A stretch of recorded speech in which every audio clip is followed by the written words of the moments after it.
नमस्कार। जेके दर्शन पर एक बार फिर से आप सभी का हार्दिक स्वागत है। मैं हूं विक्रम सिंह ठाकुर और आज एक बार फिर से लाइव शाम का समय होता है तो लाइव आप सबके साथ जुड़ना होता है, अपना सौभाग्य है। तो आज जम्मू कश्मीर में कश्मीर संभाग में 3 इनकाउंटर्स चल रहे थे। जी हां, बड़ी खबर है और मैं आपको बता दूं कि इन 3 इनकाउंटर्स में 3 आतंकवादी मारे गए हैं।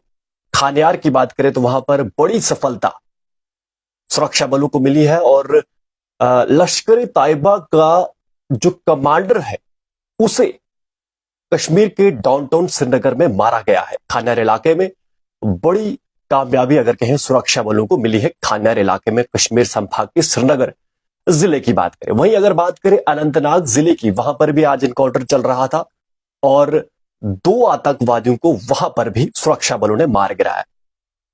बात करें बांदीपुरा जिले की तो वहां पर भी सुरक्षा बलों और आतंकवादियों के बीच में मुठभेड़ जो थी वो चली थी, पर आतंकवादियों के साथ कहीं ना कहीं वहां पर ऐसा लग रहा है कि आतंकवादी जो है फरार हो गए। तो अपने आप में आज के दिन 3 इनकाउंटर चले। 3 इनकाउंटर में 5 सुरक्षा बल जवान जो है वो घायल हुए और 3 आतंकवादियों को सुरक्षा बलों ने मार गिराया। और इसमें बड़ी जो कामयाबी थी वो थी लश्कर ए तैयबा के कमांडर जो कि पाकिस्तान का रहने वाला था उस्मान, इसको सुरक्षा बलों ने मार गिराया। पर बात यहां खत्म नहीं होती है। बात यहां यह है कि बीते 18 दिनों में जब से नेशनल कॉन्फ्रेंस की सरकार बनी है तब से 11 इनकाउंटर्स जो हैं या फिर हमले जो है वो सुरक्षा बलों के साथ इसमें मुठभेड़ हो गई या फिर नॉन लोकल्स जो लेबर्स हैं या फिर इसमें कश्मीर के भी कुछ लोगों को आतंकियों ने निशाना बनाया। तो लगातार जो ये हमले हो रहे हैं इसको लेकर सियासत या फिर राजनीति जो है तो वो भी गर्म हो चली है और अलग अलग नेताओं ने, यहां अगर फारूक अब्दुल्ला की बात करें तो इनके एक बयान ने खूब घमासान जो है पॉलिटिकल खेमे में मचा रखा है। फारूक अब्दुल्ला ने आज बयान दिया कि ये जो लगातार हमले हो रहे हैं इनमें आतंकवादियों को नहीं मारना चाहिए। इसका कहना ही था, ऐसा कहना ही था कि ये जो बात है हर एक क्योंकि भाजपा जो है सेंटर में भी और जम्मू कश्मीर की बात करें तो यहां पर भी इस कथन को उनको सीधा जो भी भाजपा के नेता उन्होंने आड़े हाथ लिया है और कहीं ना कहीं फारूक अब्दुल्ला को भी निशाने पे साधा है। उसके साथ साथ मैं आपको बात एक और उसके साथ साथ क्योंकि अलग अलग इस समय बयानबाजी जो है लगातार बढ़ते आतंकवादी हमले को लेकर चल रही हैं। सरगर्मियां जो है जो इन आतंकवादी गतिविधियों को लेकर है वो बढ़ती जा रही है। मैं आपको बता दूं कि इन सारे जो 11 कहीं ना कहीं इनकाउंटर्स प्लस टारगेटेड किलिंग जो उमर सरकार के शपथ ग्रहण समारोह के तुरंत बाद से जो लगातार बढ़ रही है इसको लेकर कहीं ना कहीं चिंता जो है केंद्र तक जो है बढ़ती दिखाई दे रही है। फिलहाल मैं आपको बता दूं कि एक क्रम जो है, मैं आपको बता दूं कि जैसे ही 16 अक्टूबर को उमर अब्दुल्ला जी शपथ लेते हैं उसके बाद का क्या घटनाक्रम रहा है मैं आपको बताना चाहूंगा। 18 अक्टूबर को शोपियान जिले में एक non local civilian Ashok Chauhan को जो है मार दिया जाता है। वहीं अगर 19 अक्टूबर की बात करें वहीं बारामूला जिले में एक घुसपैठ की कोशिश की जा रही थी, वहां पर एक आतंकवादी को मार गिराया जाता है। गांदरबल जिला की बात करें अक्टूबर 20 को 18, 19 और 20 आप देखिए कड़ी देखिए कि लगातार हर दिन एक ना एक हमला हो रहा है। हर दिन कहीं ना कहीं सुरक्षा बल जो है किसी आतंकवादी या फिर उसका जो साथी है OGW को पकड़ते हैं और अपने आप में ये जो घटनाक्रम दिखाई दे रहे हैं ये कहीं ना कहीं सही डायरेक्शन में जाते हुए नहीं दिखाई दे रहे हैं। फिलहाल मैं आपको बता दूं कि हमने बात की कि कैसे 18 अक्टूबर को शोपियान जिले में एक नॉन लोकल अशोक चौहान को मारा जाता है। उसके बाद 19 अक्टूबर को बारामूला में सुरक्षा बल जो है एक इन्फिल्ट्रेशन बिड को फाइल करते हैं, उसे ध्वस्त करते हैं और एक आतंकवादी वहां पर भी मारा जाता है। बात करते हैं अक्टूबर 20 की, गांदरबल में डॉक्टर के साथ 6 जो लेबर्स थे जेड मोड़ पर जो श्रीनगर और शायद मुझे लगता है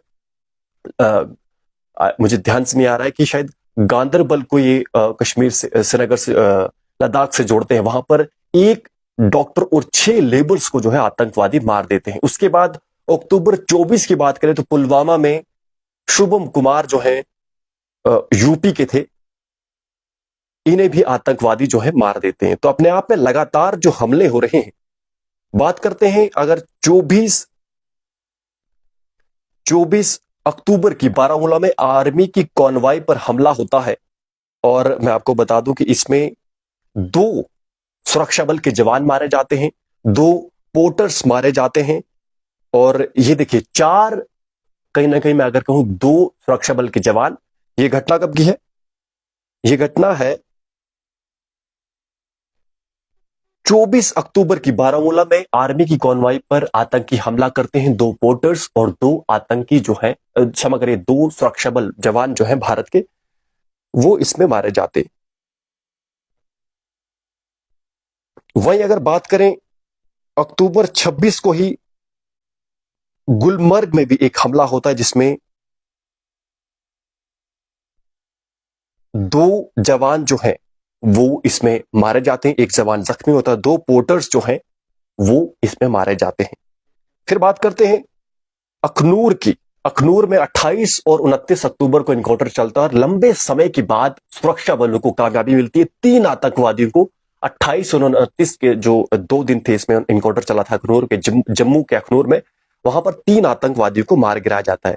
फिर बात करते हैं बडगाम की, जहां पर एक बार फिर से 1 नवंबर को एक नॉन लोकल सिविलियन को टारगेट किया जाता है, और इसमें 2 जो व्यक्ति हैं वो इंजर्ड होते हैं। बात करते हैं 2 तारीख यानी आज, तो आज भी 3 जगह इनकाउंटर कश्मीर संभाग में चले, और इसमें हालांकि आज सुरक्षा बलों को कहीं ना कहीं कामयाबी मिली है, 3 आतंकवादियों को मार गिराया गया है, और वहीं पर बात करें तो 5 सुरक्षा बलों के जवान जो है जख्मी। तो ये एक अपने आप में प्रश्न उठा रहा है कि सरकार बनने के बाद ऐसा क्या बदल गया है जिससे लगातार आतंकी हमले जो है वो बढ़ रहे हैं।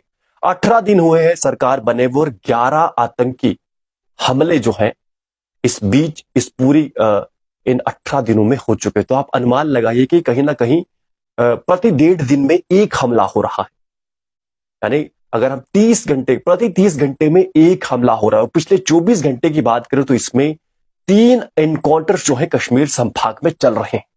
ये जो सारा घटनाक्रम हो रहा है, ये कहीं ना कहीं प्रश्न उठा रहा है एनसी की सरकार पे, और एनसी की सरकार जो है इसमें कहीं ना कहीं सेंटर की सरकार को कोस रही है। पर नुकसान किसका हो रहा है? नुकसान हो रहा है आम जनमानस का। नुकसान हो रहा है जो दूर दराज यूपी, बिहार, वेस्ट बंगाल से लोग जो कश्मीर संभाग में काम करने आ रहे हैं, वो लगातार आतंकी हमलों का निशाना हो रहे हैं।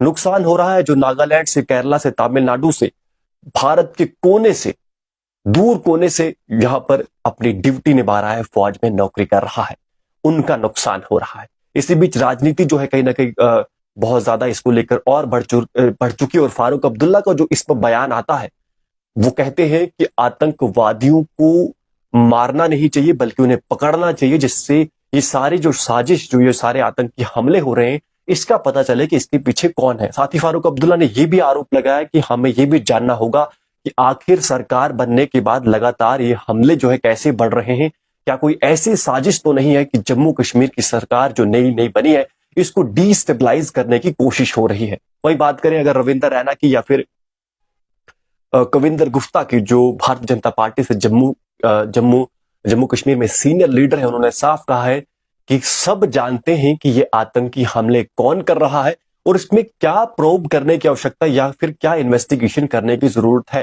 ये जवाब रविंदर रैना और कविंदर गुप्ता जी ने फारूक अब्दुल्ला के स्टेटमेंट में दिया, जिसमें उन्होंने बताया कि ये जो लगातार आतंकी हमले हो रहे हैं इनमें इन्वेस्टिगेशन करने की जरूरत है। तो अपने आप में लगातार जम्मू संभाग में जो हमले जो है आतंकियों द्वारा बढ़ते जा रहे हैं और ये चिंता का विषय है। सिक्योरिटी फोर्सेस के लिए बड़ा चैलेंज है कि कैसे जम्मू कश्मीर में जो शांति स्थापित की थी उसे फिर से लौटाया जाए। साथ में मैं आपको बता दूं कि स्टेटहुड को लेकर भी लगातार एक जो पैरेलल एक जो लड़ाई चल रही है नेशनल कॉन्फ्रेंस की सेंटर के साथ, उसमें भी एक बड़ा हमने देखा कि प्रधानमंत्री जी ने भी बताया कि कैसे जो सरकार, जम्मू कश्मीर की सरकार जो पहले कहीं ना कहीं संविधान की शपथ नहीं लेती थी, ऐसा प्रधानमंत्री जी का कहना था। और उन्होंने कहा कि हमने आर्टिकल 370 तोड़कर भारत को, जम्मू कश्मीर को भारत का अभिन्न अंग बनाया है। फिलहाल ये कुछ घटनाक्रम है जम्मू कश्मीर में लगातार जो आतंकी हमले बढ़ रहे हैं, ये चिंता का विषय है। साथ में मैं आपको ये भी बता दूं कि जो लगातार आतंकी जो ये हमले हैं ये बढ़ रहे हैं, अपने आप में चिंता का विषय है।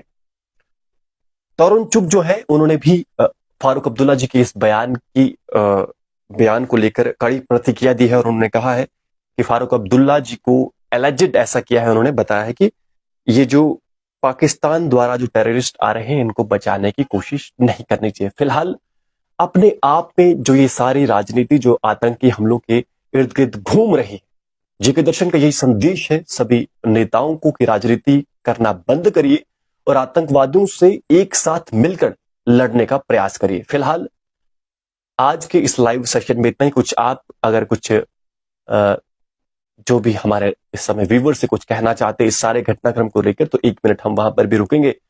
और मैं आपको बता दूं कि क्योंकि लगातार जो हमले हैं आप देख सकते हैं कि पिछले 18 दिन में जब से नेशनल कॉन्फ्रेंस की सरकार बनी है 11 हमले हो चुके हैं। इसके साथ साथ अगर घटनाओं की बात करें जिसमें आतंकियों को पकड़ा जा रहा है वो हमने यहां पर छोड़ दिया है। हमने यहां पर सिर्फ उन्हीं हमलों को या फिर इनकाउंटर्स को इंक्लूड किया जिसमें कहीं ना कहीं कोई व्यक्ति इंजर्ड हुआ है या फिर उसकी मृत्यु हुई है या फिर सुरक्षा बल का कोई जवान जो है वीर गति को प्राप्त किया गया है, वीर गति को प्राप्त हुआ, या फिर एक ऐसी घटना है जिसमें आतंकवादियों को मारा गया है। छुटपुट घटनाओं को हमने इसमें जिक्र नहीं किया। तो अपने आप में चिंता का विषय है कि लगातार जम्मू कश्मीर में हमले क्यों बढ़ रहे हैं। फिलहाल आप सभी हमारे साथ जुड़े इसके लिए बहुत बहुत धन्यवाद।